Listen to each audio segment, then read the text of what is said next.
Good morning, everyone. Welcome to Applied Economics, and we are now at our fourth week, and our topic for this week is demand and supply.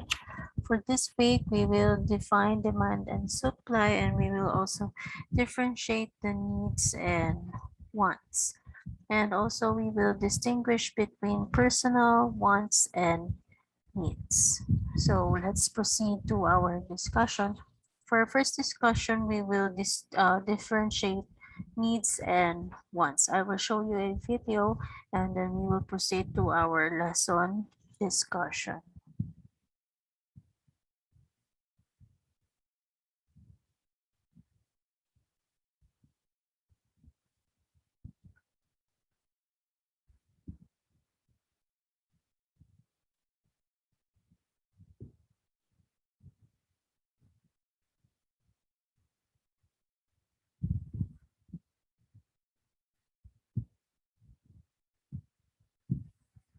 Needs and Wants. Economics for Kids by Teaching Without Frills. What are needs? Needs are things that you must have to live, like food, water, air, and shelter. We need food to eat and water to drink to help keep our bodies healthy. We need air for our lungs to breathe. And we need shelter, like a house or an apartment, to keep us safe. What else do you need? We all have different needs to stay safe and healthy. What are wants? Wants are things you would like to have, like toys, games, candy, and computers. Wants might be fun to have, or they might even make your life easier. But you don't need them in order to survive. What types of things do you want?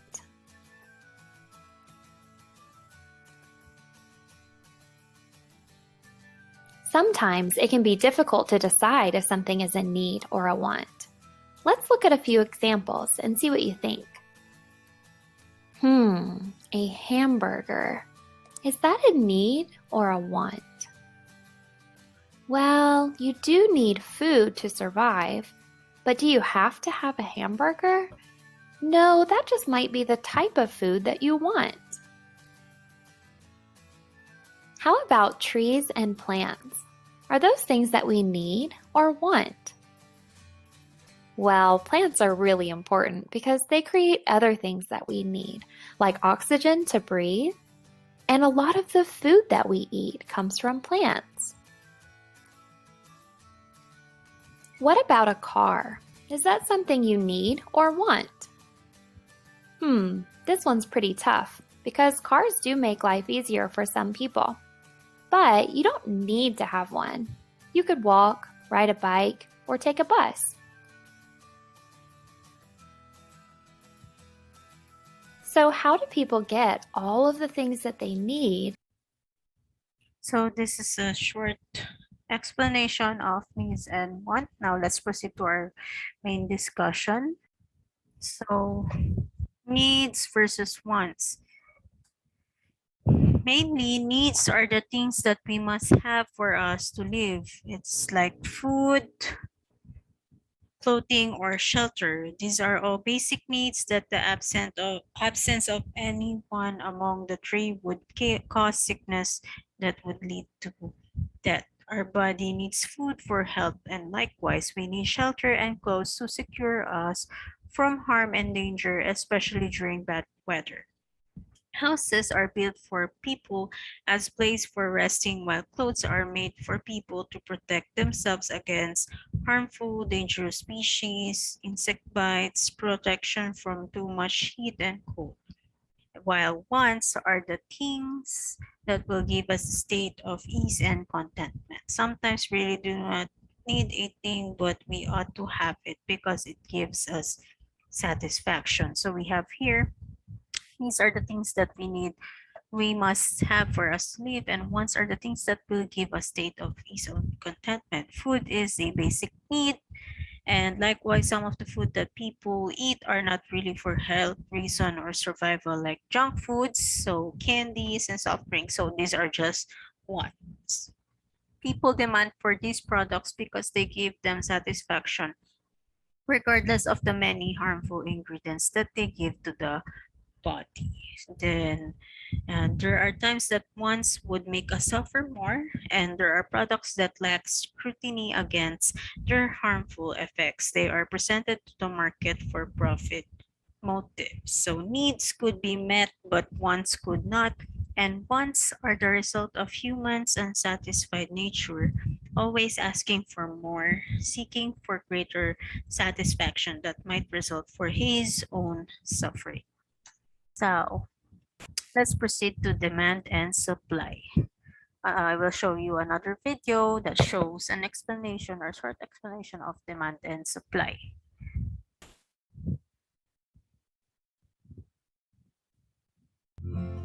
How much are you willing to pay to get your hands on that new video game system? What would you do if the prices at your favorite pizza shop increased? Every day, people ask questions like these relating to the concepts of supply and demand.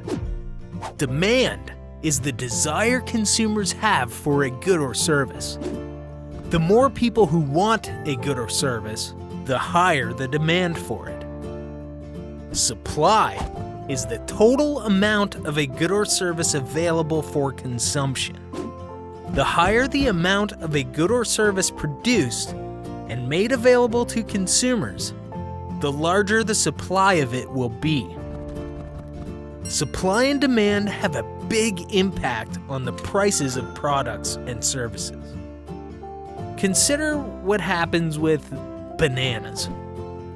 Now, there are few bananas on the shelves, but many people are waiting to purchase them. The demand for bananas is higher than the supply of bananas, because there are more people wanting them than there are bananas available at the market.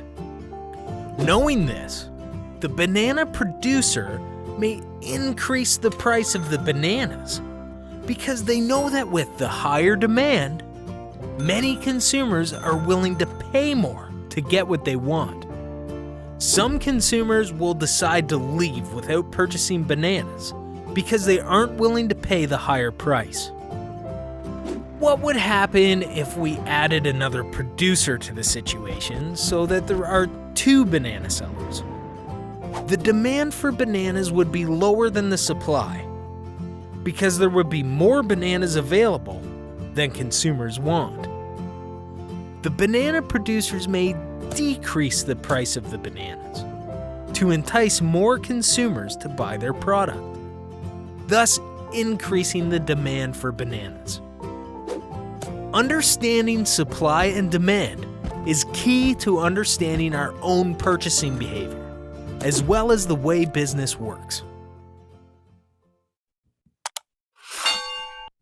So that is an introduction to supply and demand. I will also show you another example of a video for introduction to supply and demand. Gabriel never stops.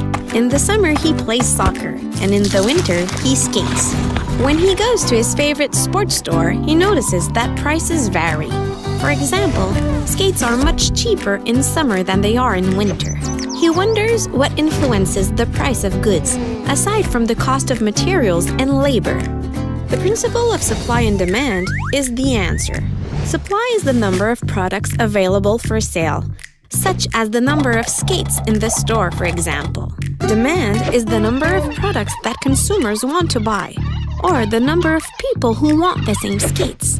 In fact, the more popular and rare a product is, the more expensive it is. Let's stay with our skates example. Since winter is the season to go skating, skates are more popular. That's why prices go up. In the summer, skates are less in demand.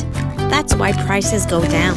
This means that products are usually on sale either because they are not very popular or because there are lots of them. But the seasons are not the only factor that can increase prices. Advertising, fashion, and the novelty of a product also come into play.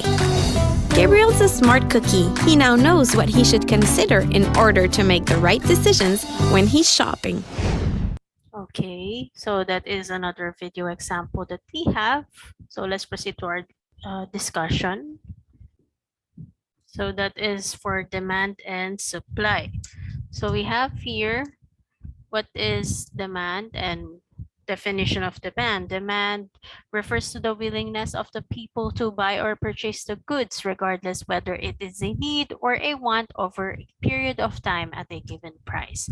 The following factors that influence demand are income, taste and preference. We also have population, changes in the price of related goods, expectation in future price, availability of credit facilities, and climate and weather.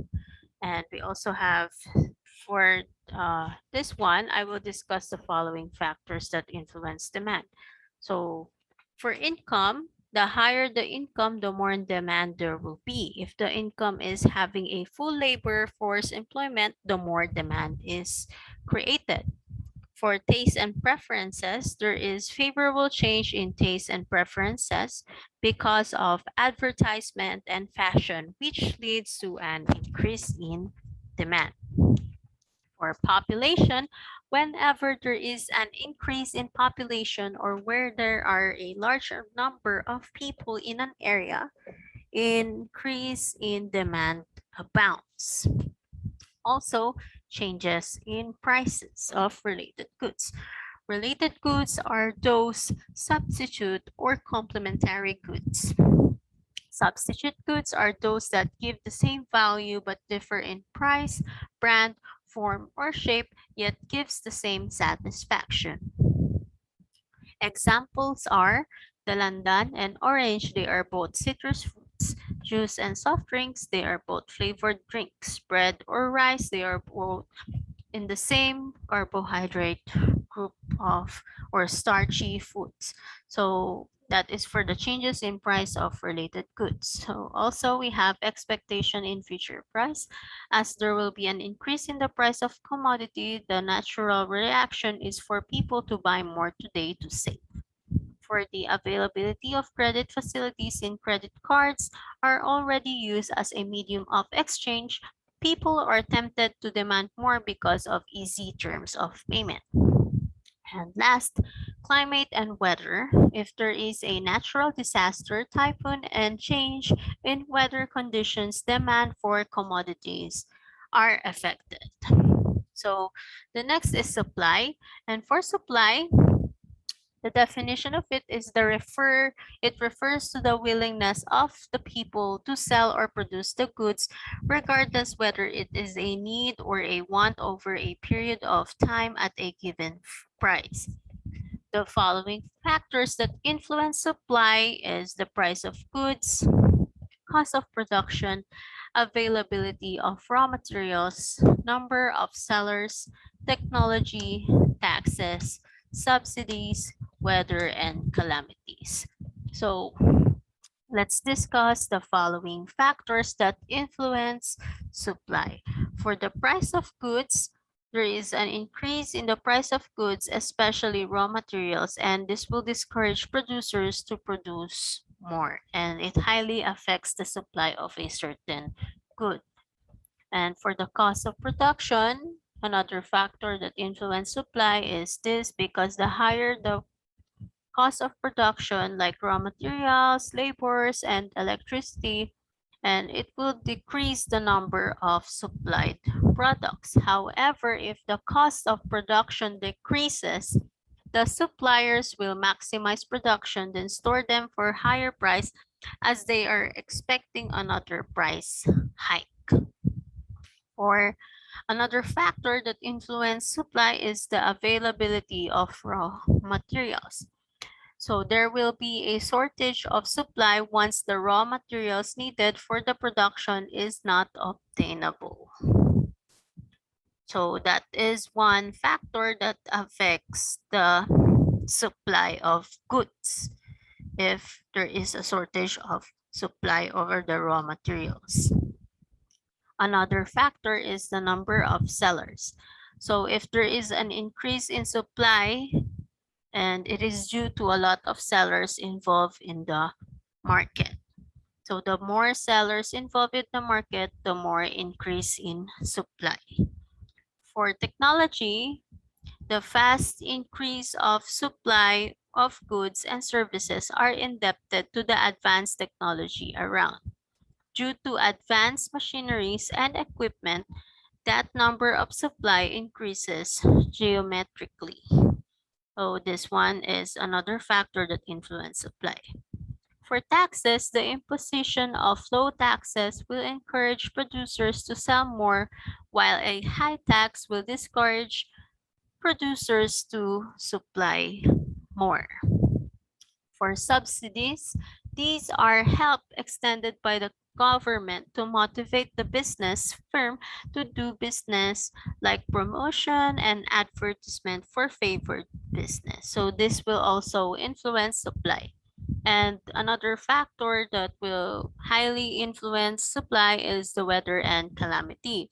Suppliers are affected by what weather and natural calamities bring to the country in a year, especially agricultural crops. Example, the pandemic that we are experiencing now, and there was a because of this pandemic or the situation that we have, there is an abruptly increase in the supply for gas masks or face mask, alcohol or hand sanitizers, also vitamins. So what else, what other goods were really were that had increase in supply during this pandemic? If we could think about also hospital supplies and medical supplies as well. So another example that we have is drought or tagtuyot. So there is a decline in the supply of agricultural products because of tagtuyot. Then the supply of agricultural products will have a decline or shortage.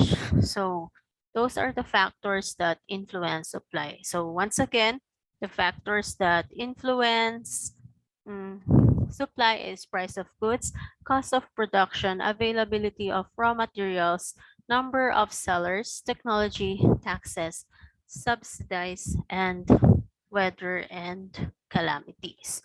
For demand, the factors that influence demand is income, taste and preference, population, change in the prices of related goods, expectation in future price, availability of credit facilities, and climate and weather.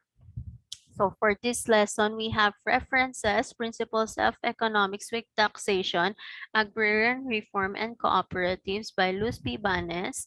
And we also have some suggested readings by Eloisa M. Macalinao, Applied Economics, year 2016. Now, we have two activities, and for this week activity, I will just only require you may answer the activity 1 and activity 2. For activity 1, we have case study, and activity 2, we have modified multiple choice. So for this week, I will just require you to submit activity 1, letter A. So for letter A, we have 3 questions. What are wants of Tom? What are the needs of Tom? And what decision would you make if you were Tom, and why? So this is a case study about Tom, and he has been saving for a new laptop for the past 6 months. He's done his research and found a model that experts say will more than meet his needs, but new, it costs 18,000 PHP. He also found a refurbished version of the same computer with all the same features online for only 10,500 pesos. The refurbished laptop comes with a warranty, and Tom bought a refurbished portable music player for the same company with no problems. Tom's third option is a brand new laptop that costs 12,800 pesos and has all the features he needs, but not all of the ones he wants. So this is the case study for letter A. For activity 1, you'll just answer this and submit this, and there are 3 questions. Kindly answer it. You may also answer letter B, but no need to submit it to me. And then you may also answer activity 2, total of 5 items, modified multiple choice, but no need to submit it to me. So once again, we had define demand and supply, differentiate needs and wants, and also distinguish between personal wants and needs. So if you have any questions, don't hesitate to ask me. You may reach me personally through Facebook Messenger, or you may directly ask me at school.